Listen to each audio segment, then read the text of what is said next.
Hello guys, welcome to a new video from the channel. This time we check how to share a screen on Google Meet, so let's start. As you can see here, while I'm in Google Meet, let's click on new meeting and then let's go to start an instant meeting.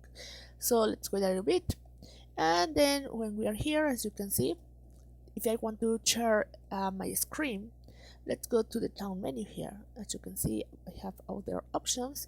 So let's click this option that says present now. Just click here and we'll open this window. Now you can select the screen that you like to share.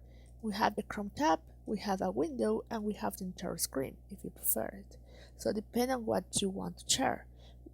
Then if I want to share this one, the Chrome tab, just click here on the Chrome tab, and then you can also share tap audio if you prefer or not, depending on what you want, and then just click here on share.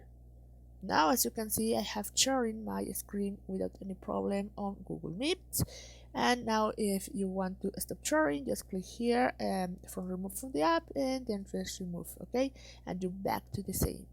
Well guys, I hope this works for you. Thank you for watching this video. Remember to subscribe and give thumb up to this video.